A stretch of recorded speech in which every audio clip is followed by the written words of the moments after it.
But why are we here? We're here because currently our federal environment laws are under review. This is a statutory review process. It's already happened once since the Act commenced in 1999, the Act being the Environment Protection and Biodiversity Conservation Act, otherwise known as the EPBC Act. So the first review was in 2009, the Hawke review. Some of you might have been involved in that. And so this makes for the second review process, and submissions are still open. So we thought it would be a great opportunity to reflect on how we've been doing and how the Act is operating. And we're absolutely delighted to be co-hosting this event tonight with the Centre for Biodiversity and Conservation Science here at UQ. And also thanks to UQ for providing this venue this evening. The Centre, CBCS, have done amazing work in making their science really feed into policy questions of today. So it's wonderful to be able to work with them. I believe Deb might be giving a snapshot of who EDO are, but suffice to say, we're a community legal centre that does public interest environment law matters. We have just turned into a national entity, so we've joined with the other offices around Australia. Before, our office here in Brisbane was known as EDO Queensland, and now we're known as EDO Limited. So we're one united force with all of the other offices of EDO around Australia, which is really exciting and has greatly improved our ability to coordinate with the other solicitors and offices and capacity build to make sure we're reaching all areas of Australia that really need it. So it's a very exciting time in the world of EDO, even as we're facing the grim reality of, I guess, an environment that's really suffering. And I'm sure if you're here tonight or listening to this, you're no stranger to the threats that our environment is facing here in Australia. Obviously, ongoing degradation is occurring that's fragmenting our species and ecosystems, habitats throughout Australia, and with the threat of climate change becoming all too real with the bushfires recently, and a conservative estimate of 1 billion animals having been lost just in that incident alone. It's clear that we need to really be putting our best foot forward in how we're managing our impacts to the precious environment that we have left. And so, good on you for caring about our environmental laws. This is a really important issue. Why we have environmental law at all is to manage our impacts on the environment so that they are sustainable, whatever sustainable means. Obviously, it's debatable. But there's no debating that we need a healthy environment to survive as a species. And hopefully less and less debate about the inherent right of other species to simply exist and thrive on their own, regardless of humans.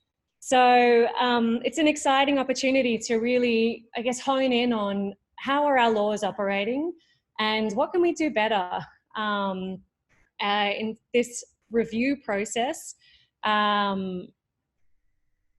Is a great chance to get your views heard. We're really hoping that people will be encouraged to put in submissions to the review, and there'll be lots of help provided outside of this seminar. But I think this seminar, with the expertise we have tonight, which I'm really excited about, will provide some good inspiration and insights into how we're doing so far and what we can improve on.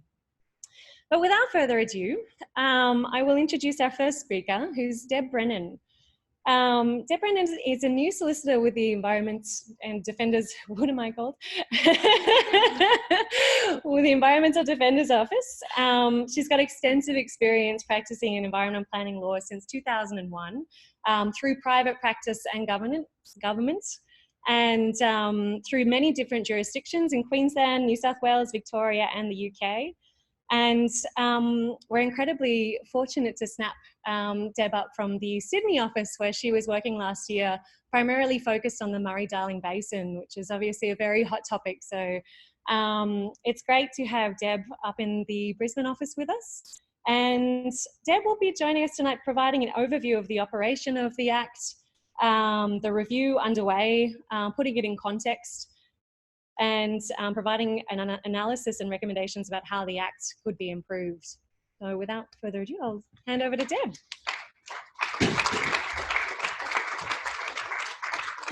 So, as Revel said, we're here to talk about the second statutory review of the Environment Protection and Biodiversity Conservation Act, which happen every 10 years.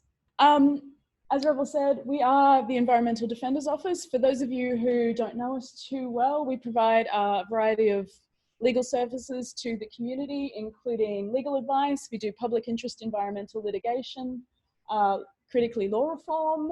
We also do community legal outreach and education. We have offices across Australia now that we are national, and we also have a program doing some work in the Pacific, which is really exciting. So what I will talk to tonight is I'll give a quick refresher on what is the EPBC Act and what does it do. I'll then take you through all the official details of what the review is, what the scope is, how you can participate. I'll then talk through some context for the review, so some previous reviews that have happened and some other policy trajectories that are going to be relevant for how the review happens. I'll then talk really briefly about some of the critical issues and possibilities for this review. And as we go through, I'll give you hopefully some references that you could draw on in producing your own submission if you're interested in getting involved in the review. So, quick refresher, what does the EPBC Act do? The thing most people know about and are really familiar with about the EPBC Act is that it does environmental assessment and approval of controlled actions. Now, those are actions that have or will have or are likely to have a significant impact on matters of national environmental significance. Matters of national environmental significance are often matters that are related to our international obligations.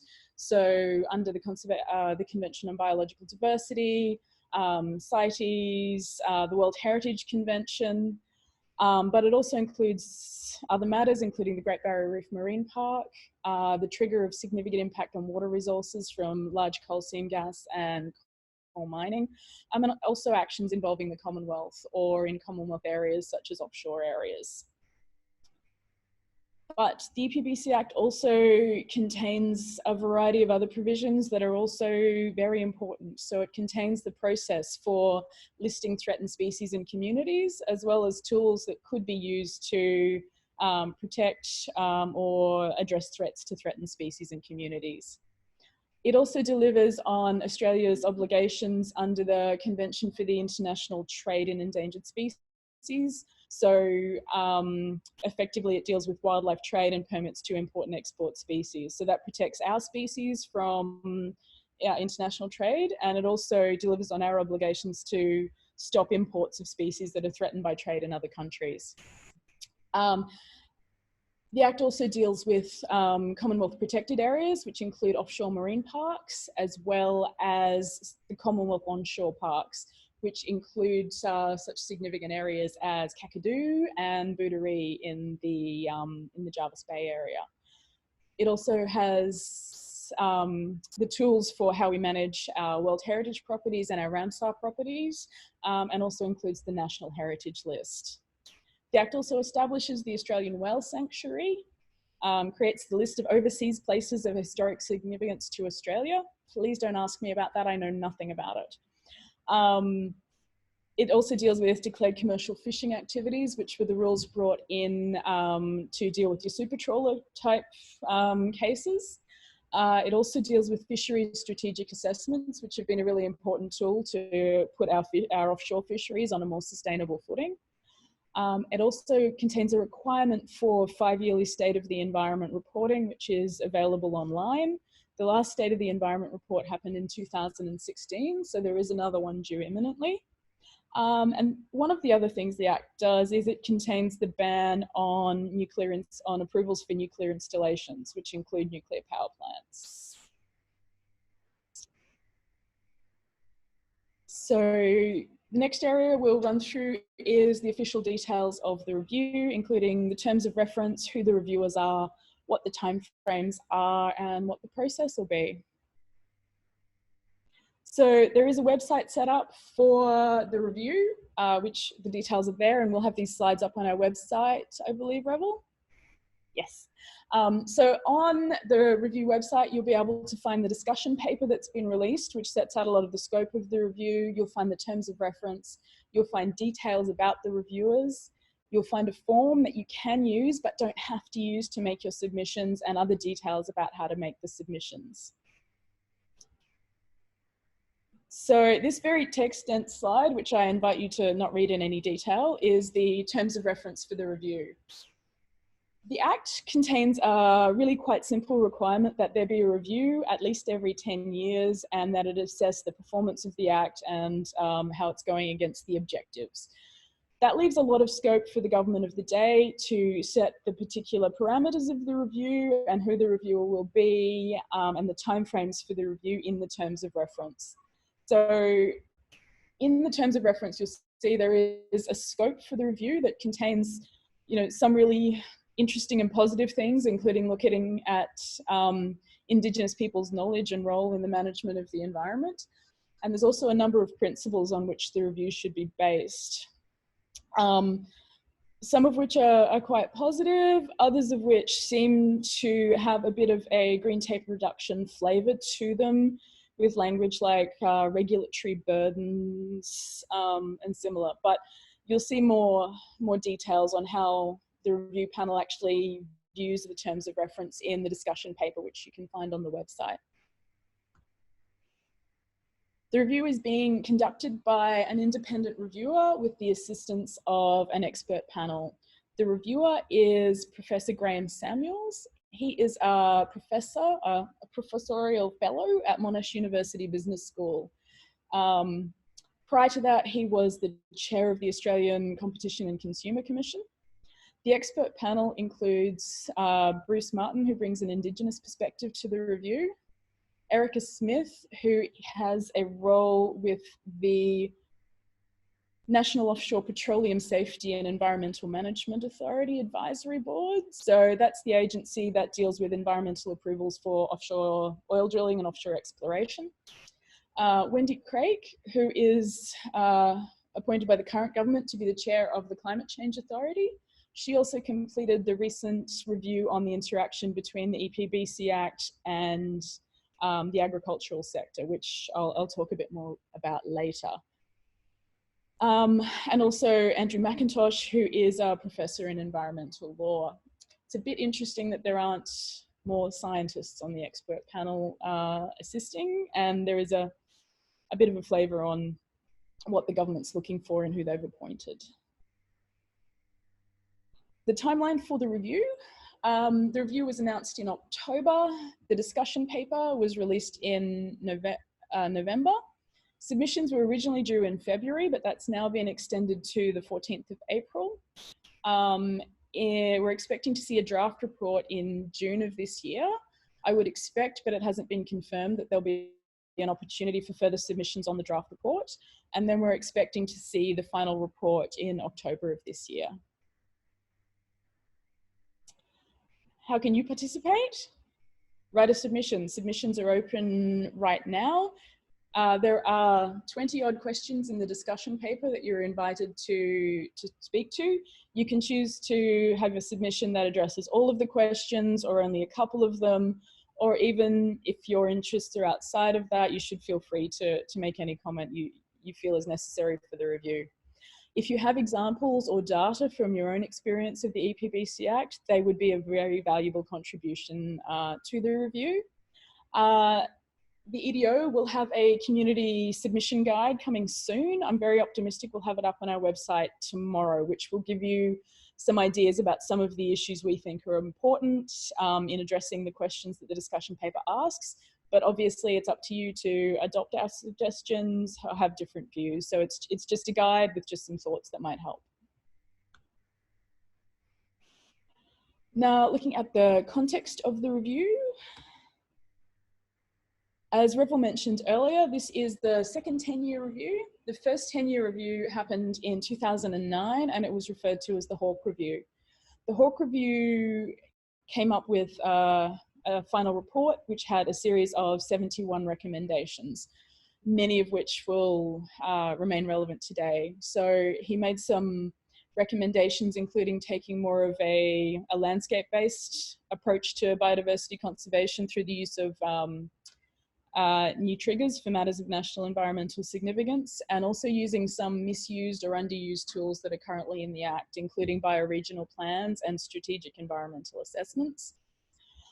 He also made the suggestion, which is ironically completely relevant today still, that there be a greenhouse gas trigger in the EPBC Act, but he thought it would only be an interim measure until there was consistent and coherent climate policy in effect at the federal level. Obviously, we're still waiting for climate policies and laws to come into effect at the federal level. So a greenhouse gas trigger, I think, is still very much something that should be considered for amendments to the Act in the future as part of our response to climate change. The Hawke Review, unfortunately, didn't really go anywhere. There was a response from the government which agreed in principle or agreed in part with a lot of the recommendations that came out of the review. There was a bill floating around for a little while that never really progressed. And so a lot of the ideas and the recommendations that came out of the Hawke Review have never really progressed in the way we would have liked to have seen them. Which doesn't mean that Hawke Review didn't have a value. It still sits there as a great resource. It's still got some really good ideas and thinking, and it still reflects a lot of experience from the first 10 years of the Act. It's still a resource I go to. All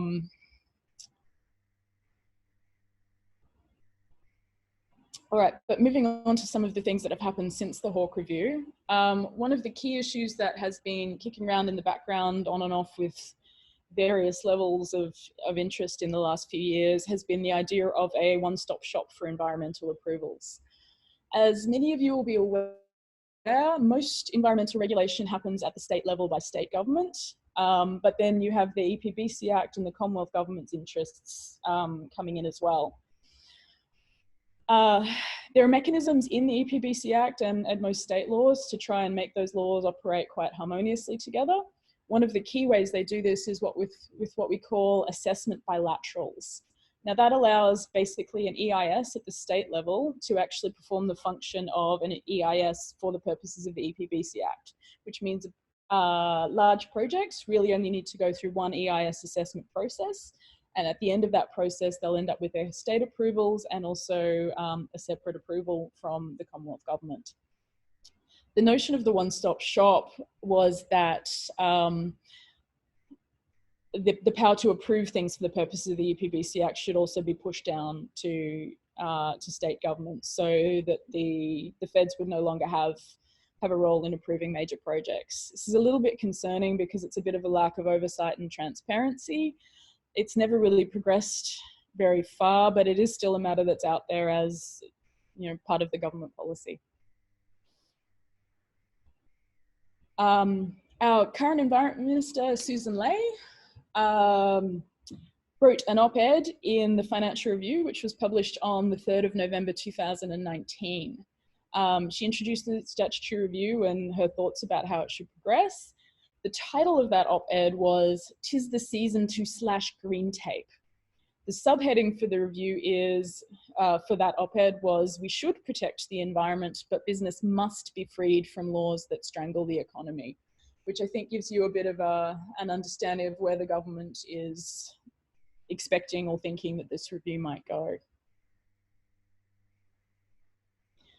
The other background to this review is, of course, that there have been multiple other reviews that have happened of the EPBC Act or related to the EPBC Act in recent years. Currently on foot is the Productivity Commission review of the regulation of the resource sector. And the other interesting one, which has happened recently, is the inquiry into the interactions of the EPBC Act and the agricultural sector. Now that report was handed to government in 2018, but was not released until 2019. I think potentially because it didn't quite meet the government's expectations of what its findings would be. The findings of that review were actually that there was quite limited interaction between the agricultural sector and the EPBC Act, but quite a low level of understanding in the agricultural sector about what those interactions were. It also made some really interesting suggestions about taking a more landscape approach to the way we regulate biodiversity, which I think are interesting and certainly worth pursuing. Moving on to critical issues and possibilities. One really great resource for thinking about how environmental law could evolve and change and meet the needs, of our ecosystems and our society better is in the Appeal Project, which was a project which brought together a group of academics, practitioners, judges, to do some thinking about what the next generation of environmental law should look like for Australia. There is a website where you can find a series of reports with some really good foundational thinking about what the next generation of environmental laws should look like. Those reports might be quite heavy going if you're not a lawyer or someone with quite a nerdy interest in the foundations of law. So another really great resource that I would recommend if you're interested in some thinking on what the next generation of environmental laws should look like is a report coincidentally issued by the EDO with our thinking of what we would like to see the next generation of environmental laws look like. And I would commend that to you as a resource if you need some background for producing a submission for the current review. There obviously are other groups who are doing some thinking in this area. The Wentworth Group of Concerned Scientists issued a report back in 2012, which really gave their perspective on some of the green tape reduction agenda that has been, as I've said, floating around in the background for the past few years, which is also a great resource for some thinking about how the law could evolve. So what should a National Environmental Act do?